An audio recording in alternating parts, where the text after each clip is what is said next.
All praises to Yahweh, Ba'asham Yahweh Shai, Ba'asham Rakak Kodash.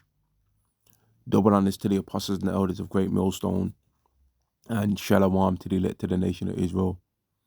This is going to be a video on the chosen line, alright? The chosen line of Abraham, Isaac, and Jacob. This is Psalms 105 and verse 6. O ye seed of Abraham, his servant, ye children of Jacob, his chosen. He's Yahweh our power. His judgments are in all the earth. He have remembered his covenant forever, the word which he commanded to 1,000 generations, which covenant he made with Abraham, and his oath unto Isaac, and confirmed the same unto Jacob for a law, and to Israel for an everlasting covenant. Right? So there's a chosen line, man. Right? Some people want to try and get slick every now and again and say that God chose Gentiles, he chose Abraham, he chose Isaac, right? He never chose only the Israelites. But what they don't understand is that the Israelites are connected to Abraham, and Abraham is connected to the Israelites because they descend from him. But there's also other people that descend from Abraham, right? There's also other people that Abraham was connected to in the Bible, yet Abraham was chosen, but just because of Yahweh doing so, to be better than him, man. Now let me show an example. This is Genesis chapter 11 and verse 24. And Nahor lived 29 years and begat Terah. And Nahor lived after he begat Terah 119 years and begat sons and daughters. And Terah lived 70 years and begat Abram, Nahor, and Haran. Now these are the generations of Terah. Terah begat Abraham, Nahor, and Haran begat Lot. So what you're seeing is that Abraham had brothers, man. Abraham had brothers, Nahor and Haran. So, but what do we know about them really in the scriptures? Not much, right? Not much, man. We don't know much about them. I'm going to read it again. And Terah lived 70 years and begat Abram, which is Abraham, Nahor and Haran. Now, why are Nahor and Haran not part of the chosen line, right? Why isn't Yahweh called the God of Abraham, Nahor, Haran, Isaac, and Jacob? Because Yahweh didn't want to choose them, right? And if people can understand and grasp this, why can't they understand that the Israelites are the chosen over everyone, and that has never been changed? It was never changed that Abraham was going to have the blessing to be heir of the world instead of, and then now Nahor and Haran end up getting it too. That was never changed. So why do people think that it's been changed now that the Israelites have still got access to that, when the punishment for them sinning was never that they was going to be cast away. It was that they would be cursed, right? And Yahweh set a heavy standard in the earth in order for him to even cast the Israelites away. Yet when he says he would cast the Israelites away if this could be done, he never says that he would choose another nation instead of them, right? He just said he would cast them away, and I'm going to go to that first, in fact. Jeremiah 31 and verse 35. Thus saith Yahweh, which giveth the sun for a light by day, and the ordinances of the moon and of the stars for a light by night, which divideth the sea when the waves drive roar. Yahweh of hosts is his name. If those ordinances depart from before me, saith Yahweh, then the seed of Israel also shall cease from being a nation before me forever. But it don't say nowhere there that he's going to now choose the Edomites. You don't say he's going to choose another nation, right? You don't say that. Thus saith Yahweh, if heaven above can be measured and the foundations of the earth searched out beneath, I will also cast off all the seed of Israel for all that they have done, saith Yahweh. Now, when you go to other scriptures, you find that these things cannot be done because Yahweh don't want to cast them away. That's the point. He don't want to cast the Israelites away, man. He wants to keep them as his nation. Jeremiah chapter 33 and verse 22, as the host of heaven cannot be numbered, neither the sand of the sea measured, so will I multiply the seed of David my servant, and the Levites that minister unto me. Now, why didn't he say that about Amalek? Why not? Why not, man? You got people that want to say, oh, does God hate people based on lineage? Yeah, he does. Because if your lineage has got Esau in there, he hates you. Like, what don't people get, man? If you've got Esau in your lineage, God hates you. Like, it ain't deep to understand, really. Like, it's not really that hard to understand this. It's written in the scriptures, Romans chapter 9 and verse 13, as it is written, Jacob have I loved, but Esau have I hated. If you've got Jacob in your lineage, you loved. If you've got Esau in your lineage, you hated. And it don't matter whether you people want to try and say, oh, but that's not based on color, blah, blah, blah. Okay. It's based on your nationality, though, which is your real race. And if you've got Esau in your lineage, you hated. If you've got Jacob in your lineage, you loved. Now, Yahweh can get annoyed with you if you have Jacob still, because you're going off.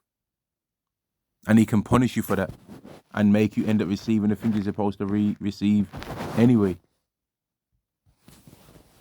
Genesis chapter 25 and verse 2, going into some of the sons of Abraham, which would be the brothers of Isaac.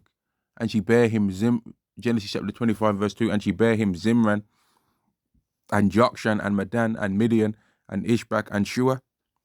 Now, these are some of the sons of Abraham that people don't really know, right? Because most people don't know that Abraham had 8 sons, right? But he had 8. So there's these 6 sons that's mentioned here: Zimran, Jokshan, Medan, Midian, Ishbak, and Shua, right? And then you also have Ishmael, right? And then you have Isaac. So though all of Isaac's brothers were 7 by number, yet Isaac was the only one that was chosen, right? Isaac was the one that was chosen out of all of those. And then you have, in the same chapter, the sons of Isaac, right? Genesis chapter 25 and verse 19, these are the generations of Isaac, Abraham's son. Abraham begat Isaac, and Isaac was 40 years old when he took Rebekah to wife, the daughter of Bethuel, the Syrian of Padanaram, the sister of Laban the Syrian. And Isaac entreated Yahweh for his wife because she was barren, and Yahweh was entreated of him. And Rebekah his wife conceived, and the children struggled together within her. And she said, if it be so, why am I thus? And she went to inquire of Yahweh. And Yahweh said unto her, 2 nations are in thy womb, and 2 manner of people shall be separated from thy bowels, and the one people shall be stronger than the other. Now, why wouldn't they have equal strength, man? And the elder shall serve the younger. Why wouldn't they have equal strength? Why would Yahweh say that the elder is going to serve the younger? Why wouldn't they just both be on an equal playing field? Because Yahweh didn't want to do that. He chose Jacob out of these 2, right? That's what Yahweh's choice was. But people want to try and say, oh, not all Israel are of all Israel. Well, not all Abraham are of Abraham. And not all Isaac are of Isaac, man. And not of all Israel are of Israel, because there's an elect. However, with the Israelites, what Yahweh is going to do is different than what he's going to do with all the others. Because all the Israelites are ultimately going to get the things that the Israelites are supposed to get. But all the descendants of Abraham are not getting all the things that Abraham's son Isaac are getting. And all the descendants of Isaac are not getting all the things that Isaac's getting. But all the sons of Israel ultimately are going to get the things that Isaac's going to get. So when it says that not all Israel are of Israel, it don't mean that some people that are Israelites are heathens. That's stupid. If you think that, you don't have an understanding of the Bible properly. Because there's nowhere in the Bible where it says Israelite, or it says Israel, or it says Jacob, and it's talking about another nation. Just like how, if you're going to play that game, then we could try and say this then. All right. If people want to try and be stupid like that and say, oh, sometime when it says Esau in there, that's talking about other people. Obadiah chapter 1 and verse 18, and the house of Jacob be a fire, and the house of Joseph a flame, and the house of Esau for stubble? Does that mean that when it says here the house of Esau, that's talking about Moabites now? No, it don't. It obviously means it's talking about Edomites. But these Christians are prepared to believe anything opposite to what we say, because our doctrine that we believe hurts their feelings, man, and it makes too much sense. You can see how it affects the real world that we're living in. The doctrine that the Israelites speak gives understanding to the outside world that the Bible is talking about, man. It makes you understand, okay, so these black people, these Latinos, these Native Americans, they're in this position because they're cursed.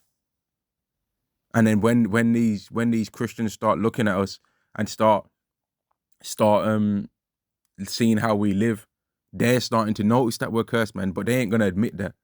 But they're starting to be like, man, they are cursed, man. They're starting to read in the Bible where it says about how the Israelite women would not have hair, and they know that there's only one group of women that struggle to have hair, and Yahweh only made that curse really be on a few tribes, man. The Southern Kingdom, Judah, Benjamin, and Levi, the so-called black woman, to break it down even in a simple term of people that people are comfortable calling black people in this world. They struggle to grow hair. Why? Well, how can you explain that? All you Christians that say you believe in God and all that, how do you explain that through the Bible? How do you explain that? Because there's Ethiopian women, they can grow hair. They're considered black. There's Somalian women, they can grow hair. They're considered black. There's Eritrean women, they can grow hair. They're considered black. But how comes these women can't? Why not? Explain that, man. And they don't make cows wear on their head so that they can grow red hair like what the Hamites do. Our women would never do that. The Israelite woman would never do that. She's got way too much respect for herself, like in terms of caring for her appearance anyway, tend to let a cow wear on her head so that her hair can get dyed. She'll just buy a weave if she wants red hair. She ain't gonna let a cow wear on her head like what the Hamite women would do, using it like it's Head and Shoulders shampoo, bogged out as hell. Right? Like, this was just a video anyway, going into the chosen line, man. Abraham, Isaac, and Jacob, and showing that Abraham had brothers. He had 2 that we read about in the scriptures. Isaac had brothers. He had 7 that we read about in the scriptures. Jacob had a brother, Esau, which is 1 that we read about in the scriptures. Yet the brothers of Abraham, Isaac, and Jacob did not receive the things that Abraham, Isaac, and Jacob received. Just like how some of the brothers of the Israelites, who are Israelites themselves, are not going to receive initially the same things as their brothers, or they're not going to receive it in the same way. Let me say it like that. They're not going to receive it in the same way as their brothers that are also Israelites, man, because some of them have been blinded. And any of you Christians that say you believe in the scriptures, how can you say that some of the Israelites have not been blinded? Can you actually say that with a straight face? Or would you have to lie? And Volcab Malone now has clearly had to resort to admitting defeat, because he just lies now, man. He just ignores certain things that's written in the scriptures. When he first started coming up against Israelites, he kind of thought, yeah, his doctrine was true. But now we can see that the guy just lies, and he's not even embarrassed to lie about things no more, man. He just lies now. He already knows that he don't know what's going on. He's changed more of his way, how he teaches the Bible, than what he's seen us change it. And he's even said that from his own mouth, that the Israelites haven't really, why would they need to change their doctrine when it's the truth? But you've had to change the things you say, though. You've said Edomites are done away with at one point, and then another point you're saying, oh, the Edomites are these people. And then another point you're saying, oh, but you're not supposed to abhor Edomite. But why would you need to bring that scripture out if the Edomites are done away with anyway? It don't make any sense, man. And just like how other scoffers have been judged, he's going to get judged too, but he's going to probably end up getting preserved to see all the things that Israelites are speaking about, just so that he can become humbled, man, because he ain't going to know what to do when they start making the charagma be mandatory. He don't really believe that that's going to happen. He's spending all his time trying to prove we ain't Israelites and forgetting that there's other prophecies in the Bible. There's other things that has to be spoken about than whether some black people are Israelites, whether some Latino people are Israelites, man. There's other things that he should be trying to teach the people, that all of his subscribers, than that we ain't Israelites. Surely there's other things that he should be trying to do. There should be other things that he should be trying to go into. He's reincarnate. Like, he shouldn't, every single time he does a video, right, he shouldn't be trying to just disprove that we're Israelites, which is for the most part all he talks about, man. But he don't explain anything in the Bible really without having to say the Hebrew Israelites are wrong on this. Not really, man. He don't go into how Abraham had brothers, but they weren't chosen, and say why. Because what these Christians will try and do is they'll say, oh, that is true, but then afterwards God's going to make everyone get it anyway. But it wouldn't make no sense that if Esau was able to get the blessings, right, and get the covenant the same way as Jacob was getting, then that means that Esau was able to escape all of this, which if he ended up getting the blessing, right, or ended up getting the blessing from Isaac, he would have had to go through all of this, right? So that means that people are trying to say that Yahweh made Esau have to escape this. Deuteronomy chapter 28 and verse 15, but it shall come to pass, if thou wilt not hearken unto the voice of Yahweh thy power to observe to do all his commandments and his statutes which are commanded this day, that all these curses shall come upon thee and overtake thee. Now, if Isaac didn't end up blessing Jacob when Jacob deceived him, pretending to be an Edomite, so that he could get the blessing, which ultimately was really predestined for that to be the case, that he would be the one to get the blessing anyway, right? When you read Romans, the 9th chapter, and when you understand that the elder is going to serve the younger. But what these Christians are trying to say is that Esau is going to be blessed anyway now. So that means Esau escaped having to go through all of this, and in fact was given a position where Esau was used to inflict some of this on the Israelites. But they're trying to say that Esau was able to escape all of this, right, and not have to go through none of this. And then now all he has to do to get the same thing that the Israelites are going to get is say that he believes in Christ. That's what they're trying to say. He was able to escape having to go into Egypt again with ships. He was able to escape being the one that was going to go into Egypt for 400 years in slavery, right? And in fact be the one that was trying to fight the Israelites when they came out of that slavery, right? They was able to escape having to serve their enemies for the want of all things, in hunger and thirst and in nakedness, right? And not have a yoke of iron put on their neck, right? They was able to escape the curses coming upon them and pursuing them and overtaking them till they be destroyed, right? Because they hearken not unto the voice of Yahweh thy power to keep his commandments and his statutes which he commanded thee this day. They was able to escape the stranger within them getting up very high and them coming down very low, and then just get the covenant anyway. As well as all the other nations, people expect us to believe that, and all the other nations was able to escape this too. Like, it's ridiculous, the things that they believe, man, yet cannot prove, by the way. They cannot prove these things that they say. When you actually accept prophecy of the Bible, their doctrine doesn't make any sense. And you can clearly see that there's a lot of beautiful things promised to the Israelites where people are going to be in servitude to them. Many things that you can see. But I'm going to end this lesson here anyway. The chosen lion is Abraham, Isaac, and Jacob, right? But they had brothers though. But the brothers were not chosen. All praises to Yahweh Ba'Hashem Yahweh Shai, Ba'Hashem Rakah Kwadash. Double honors to the apostles and the elders of Great Millstone, and Shalom to the elect of the nation of Israel. Shalom.